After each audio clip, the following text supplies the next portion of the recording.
And our last speaker for the day is Hily Hirt. Hily is the head of the I4F Fund in the Israel Innovation Authority.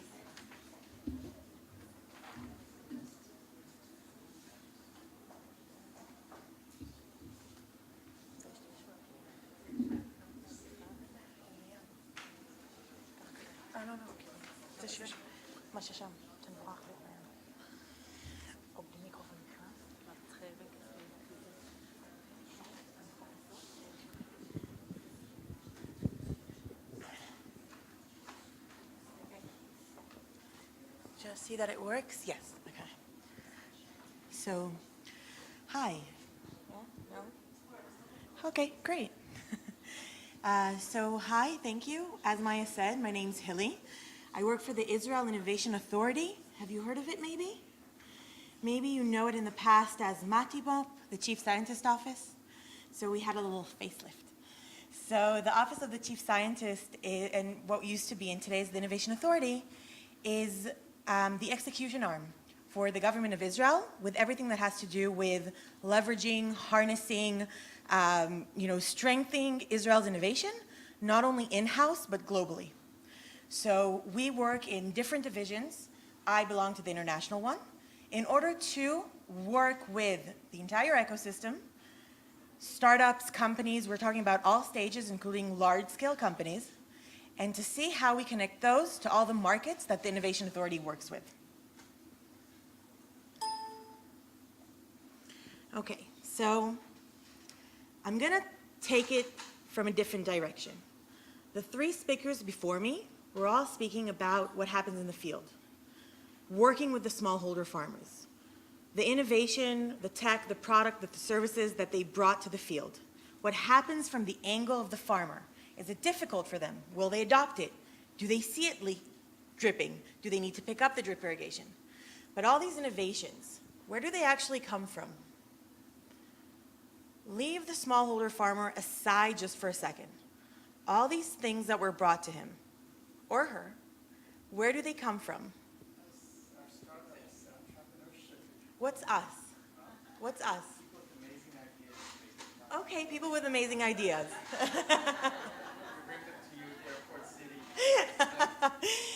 Okay, who's the us? What countries innovate?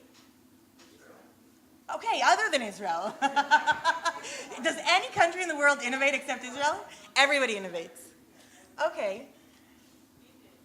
India innovates. Okay, who does India innovate for? For India. Okay. US. Who does the US innovate for?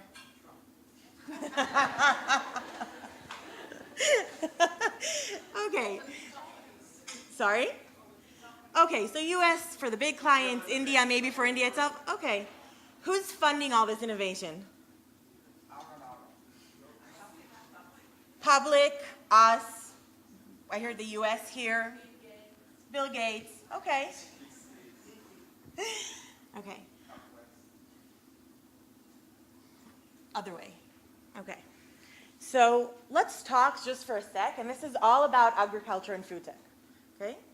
Right now, and this is true for 2017, $73 billion are moving around in investment in the ag tech sector, okay?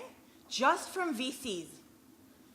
It's not unique investors, equity, just from VCs, 446 of them, that's the money that's moving around the world.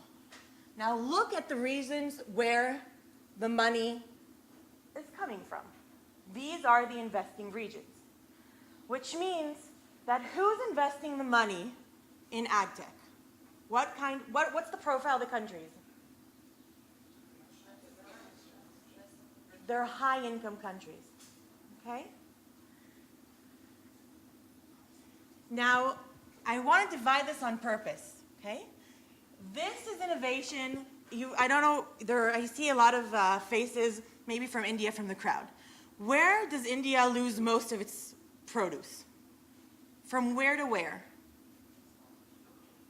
Yeah, locally, yes, but along the value chain. Please. This is the last one. This is supposed to be fun and a discussion. I won't say if you're wrong or right, just throw it. Share it with me, okay? This is not going to be a frontal lecture. Where emerging markets, before it leaves the farm, from the moment it leaves the farm or even before? Yes. Okay. Yes? I heard a No? Okay. Where do high-income countries lose their food? Where do they lose their produce? Right. Okay. So after, the consumer, we as a consumer throw it away. And when we look, we have two kinds of innovations that I'm going to talk about. We'll look at it as two verticals. There's the upstream and the downstream. So when we look at emerging markets, we're looking at the upstream. And when we're looking at high-income countries, the developed world, we're looking at downstream. Where do you think most of the innovation takes place? Give it a guess. How many think downstream? Okay, how many think upstream? Okay, now, what did we say before? Who are the countries that are investing in innovation, in ag tech? High-end. We innovate for ourselves. So let's ask this question again. Most of the innovation and the money, if I'm investing in myself, and high-income countries are in the? Where is most of the innovation? Where is most of the revenue? Right. So when you look at the top 20, non-US, just to make it interesting, companies, okay, that were financed this year in 2017. The blue is upstream, the yellow is downstream. Okay? And look at the countries. Even when we're looking at downstream, two of them, if I'm not mistaken, are Canada, right? So even when we are doing the downstream, we're not doing it in emerging markets. So now we know who's innovating. We know who we're innovating for and who's funding it. So who's innovating? These are the countries that are innovating. Okay? So when you look at the innovators, and you can see the 25 top spots are all mostly comprised from high-income countries. But you can also be the top 5. By the way, China is new up there. It went up a bunch of spots recently.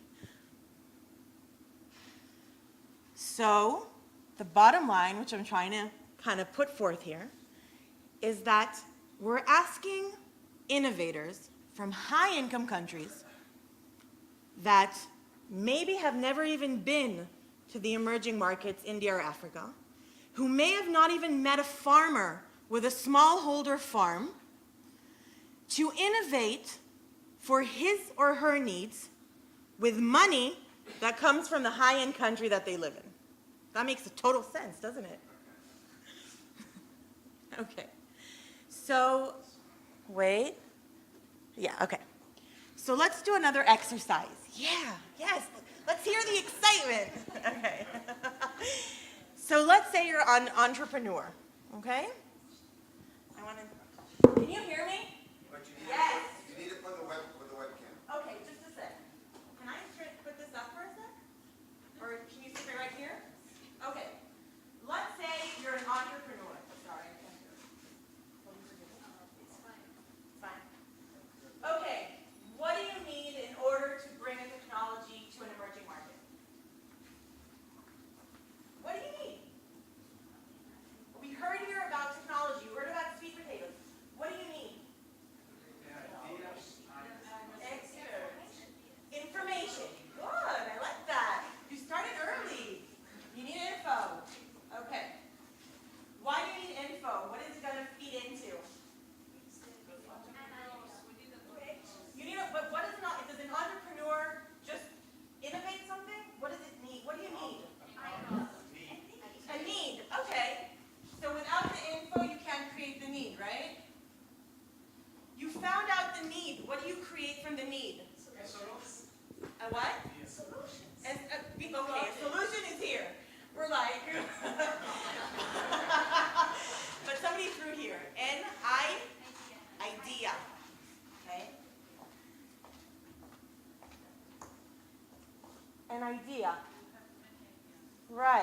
many ideas, right?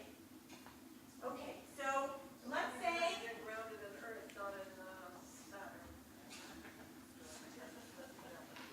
I have an idea. By the way, I like the fact that you said info, because a lot of people say idea, and they're like, well, where do you get it? So you get it from the info, right? Okay. You get an idea. What do you do with the idea? Sorry? Process. Okay. You discuss it. Okay. You share. How do you know your idea is any good? What do you need to do? Who are you supposed to get feedback from? Your peers, your stakeholders. Who's the most important person on the customer? The end user, right. When we talk about international development or business social models, our consumer, our customer, isn't necessarily our end user. But the person, right, who pays for it needs to actually validate for us that this is a good idea. Okay? So validation. So I have my info, I found my need, I got the idea, I validated. I finished validating, now what do I do? Sorry, I validated, I'm going to do some R&D, right? I'm going to develop it. Good writing, Hily, excellent. You can see I don't do this often with my, everything's on computers. You develop it, and then you take it to the field, right? Now, I don't know if you saw, sorry? Okay, so that we do later, business practice. I don't know if you saw the title of this, speak, but it's called policy. So you're probably thinking, oh, this person's going to come up here and speak to us about boring policy. But this derives our policy. Because when you look at this, as unorganized as it is, this shows you where the gaps are. So if I had to ask you as entrepreneurs, where do you get your info? Are there any lectures? Are any people coming here with delegations to give this to you? Do you have money to go to India to get your info? No. Which means that we need to create an infrastructure that allows innovators to get the info. Now let's say we gave you that, okay? You found out a need in India. You came back, you had to create an idea. Can you do it in a vacuum? Can you do it on your own? No. That's what accelerators are for. That's what our incubators are for. This is who you speak to, right? You said peer learning. Who invests in that infrastructure? Who creates the policy that says, we identify a gap here. If we don't create the infrastructure for ideas and discussion on the info that we brought earlier, we're never gonna get a pipeline of quality new ideas. But now, you and your friends actually came up with a quality idea. How do you validate it? Are you bootstrapping to get to Africa? Are you not gonna eat or pay rent now for 3 months because you're two entrepreneurs that decided you needed to go validate? No, that's what policy is for, right? We work with NGOs, we work as the Innovation Authority, right? But the validation part needs microgrants. Who's gonna give you the microgrants? Is there anybody in the sector, the innovation ecosystem, that provides those tiny microgrants that take you to the country in order to validate? Now, every time we look at this, we think to ourselves, and I'm personally from the Innovation Authority, but I can see people here in the crowd that I know that look at this and say, we need to understand what infrastructure and policy we need to create in order to answer these gaps, because these gaps are what are going to create quality, strong innovation. Now, I don't have much time, so I just want to show you something.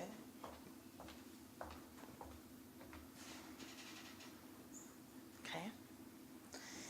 This is called the India-Israel Bridge Initiative. Okay? It's one of the initiatives now within the Innovation Authority. It wasn't built by us alone. Actually, if you want at the end, you can talk to Dr. Elise Inbal.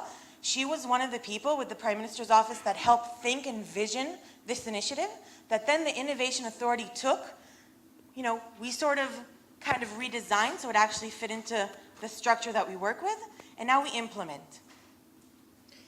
The way this works, how do you exit so I can see the website? It's okay. computer savvy I am. Okay. Right? Yeah. Okay. So this is an initiative that said, you know what? Now that we've identified the gaps, let's try and see how we can help the entrepreneurs and the startups and support them. And we understood that one of the most, the crisis, the uh-oh moment is, I've invested all my time in this startup and all my money and and it's actually answering the wrong need. So we invested in taking them to India on our, we're paying to take them to India and say, you know what? Validate, by the way, it's not me alone, yes? It's the Innovation Authority with our Indian counterpart. And you take it, and I'm going to do this fast. And we take them to India, and we take them to the field, and we let them talk to the whole value chain. Talk to the whole value chain. Find your killer assumptions. Observe, talk to the right people, come back, work in incubation, work with Indian mentors, see how you tweak your product, you adapt it, you make it perfect, you refine the business model, you understand the marketing, you understand the interface, you understand the region that you need to go to. Then we'll connect you with corporates that have interest in what you do, then we'll send you to India again, then you'll pilot with those corporates, and guess what? We even have a fund to fund those pilots. Okay? So we have a $40 million fund that was launched in January. The goal is, half of the money is from Israel and half of the money is from India. The idea is that we finance pilots as low as $250,000 and as high as $5 million in order to mitigate the risk for the private sector, which is currently not playing a role in giving money to entrepreneurs looking at emerging markets because all the money is going back to high-income countries.